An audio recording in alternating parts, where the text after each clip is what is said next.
Hey everybody, my name is Sean. I'm a 25-year Teamster from Missouri. I just want to take a few minutes and talk about some of the issues that are facing us around this contract. I know a lot of people still haven't voted yet. Maybe they're just procrastinating or they just can't decide which way to vote.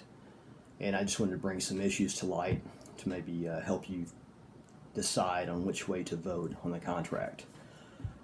My biggest concern personally is the fact of the 22-4 jobs that are basically being thrown into the contract. Most people did not ask for this to be added into the contract. This was not a big concern. People didn't ask for this to be done. These 22-4 jobs are going to bring on more drivers, supposedly, to do work that is already there, but at a lower rate. This is supposed to be correcting our 9-5 issue. I don't see how that's going to work. I think we all know this is a guise to get in a lower rate of driver, lower paid driver to protect UPS profits at our expense, while not actually addressing the issue of the 9-5 problem. As it stands right now, the company can work us 3 days in a row in 9.5 hours. And as far as I know, under DOT rules, work is up to 14 hours for the next 2 days.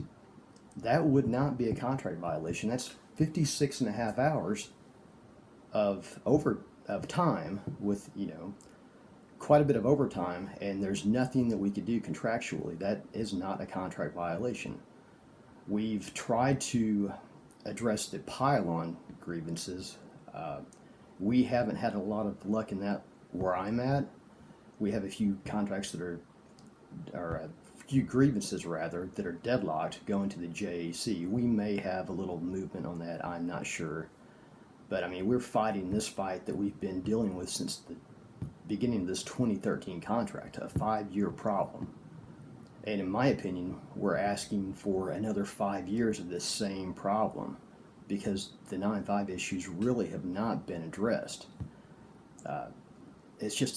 It seems like it's a way for UPS to get a great deal as far as additional drivers at a lower rate, while we think that we're having a solution to our 9-5 problem. That's not the case. Some of you may remember back in December of 2017, Jim Hoffa, President Hoffa, sent out a letter to David Abney expressing his outrage and concern over the proposed 70-hour work week. He also stated that he's concerned for our family time and things like that, that UPS has no concern for us as individuals with our families. That was nice, that was great, but there was no teeth behind that. So UPS was able to take an obscure loophole in the DOT regulations and now write this into the contract. Now the Teamsters, according to this contract, are allowing UPS to work us a 70-hour, 8-day work week, but only during the times that they would want to do that. Peak season, maybe other disasters, things like that, just whenever UPS would need it, but that's the only time they could use it, just when they would need it. Just another concession. I mean, we've seen concession after concession. I've been there since 93. I was on the picket line for 2 weeks in 97, and I've seen just giveaway after giveaway. We've seen no real improvements in working conditions. We've seen we always get our usual 2 to 3% raise, whatever. We've been lucky enough to maintain our health insurance and pension. That's great. I mean, that's very important to most of us. A lot of us didn't really ask for a lot of extra money. I mean, I don't think pay is an issue to us. I mean, we're not complaining about our pay. A lot of us are complaining about our working conditions, the time on the truck. Everyone knows that working at UPS the conditions are pretty bad. On the truck, it's extremely hot, long hours, the fumes, the dust, I mean, whatever, just the harassment, the list goes on and on. And we've seen a lot of concessions. We went from the 70-pound weight limit up to 150 pounds now. I can't imagine how many drivers have been injured. Drivers, package handlers, part-timers have been injured due to this 150-pound weight limit. We've seen drivers taken from a 2-year progression to top pay to a 4-year progression. Most new drivers without their own route have 4 years without 9.5 protection. There's an increased weight for insurance. We now work Black Friday. Black Friday, that 4-day stretch was always almost like a sacred holiday because that was the last break we got before the peak season. And, a lot of people don't see their extended family except for times like Thanksgiving, and that's been just taken away. I mean, the travel time, if you're going to travel anywhere, that just ruins it. Obviously, a lot of guys are delivering ground on Saturday in some of the larger metropolitan areas. That's new. I mean, another concession.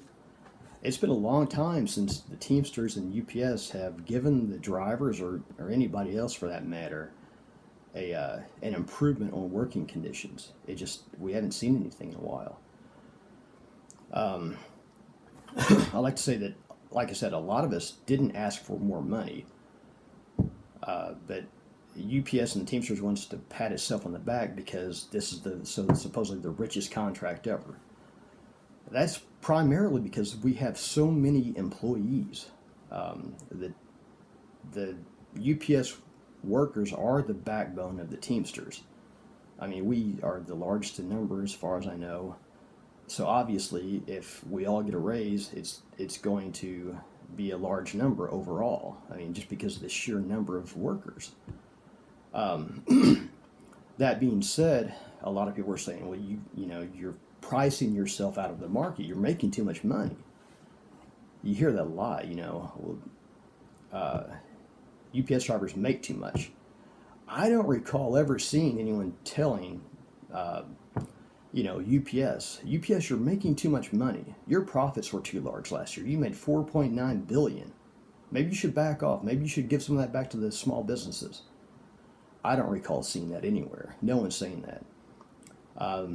David Abney, the CEO of UPS, made $14.6 billion last, or $14.6 million last year.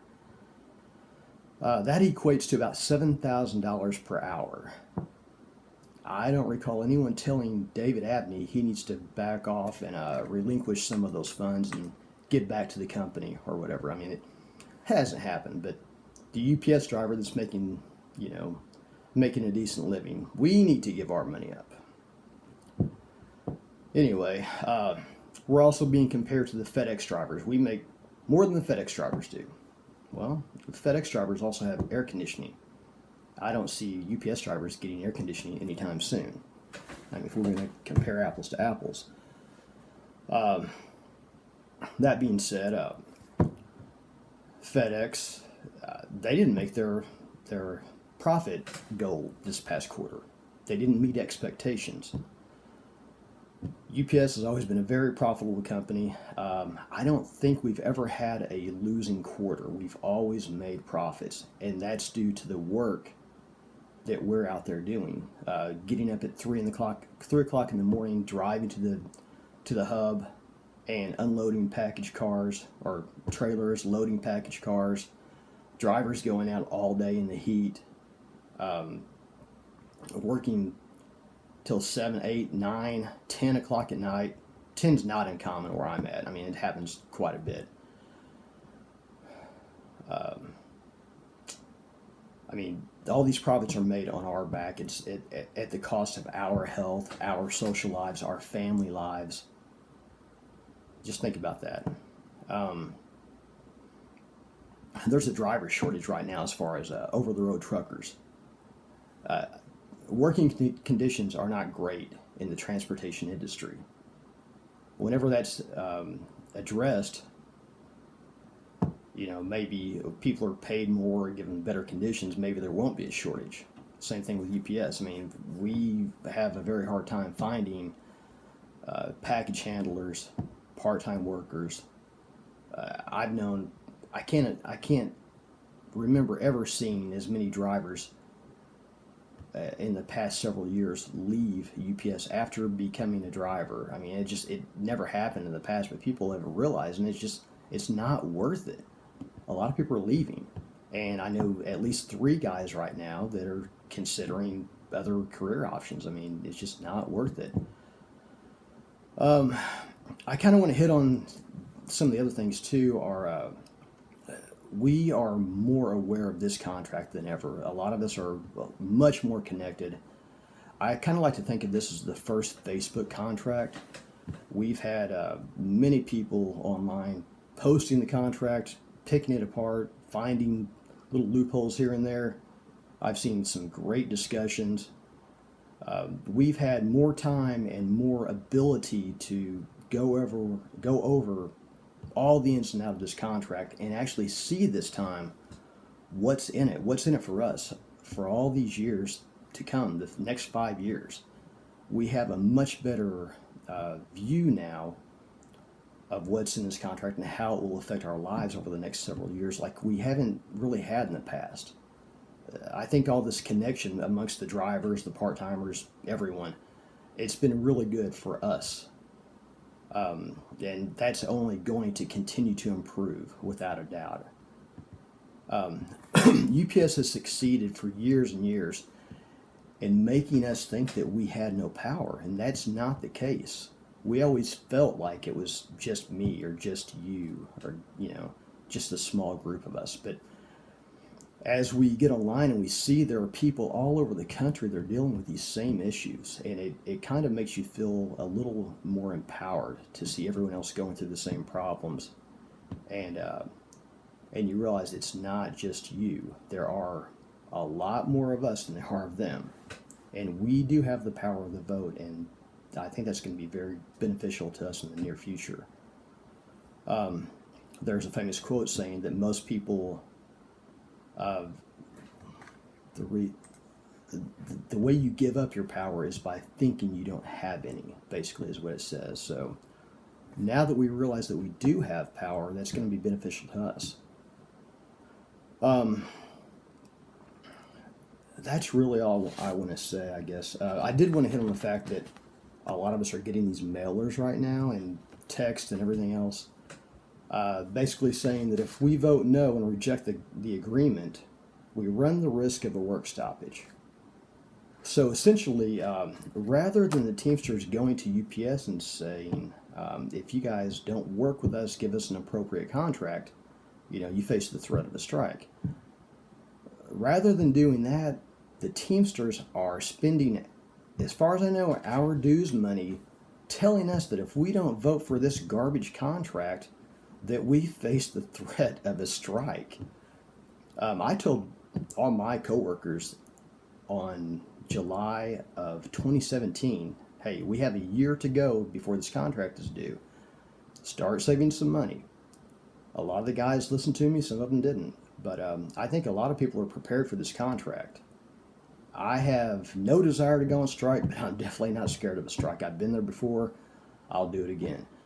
I'd rather go on strike and to roll the dice than continue to work in these conditions where they just abuse their workers with this forced excessive overtime. I hope a lot of you will agree with me, and if you don't, let me know. The vote's coming up soon. It's going to be, the tally will be October 5th, I believe. We'll know then. Hopefully we'll send it back and get a better contract. Thanks, guys.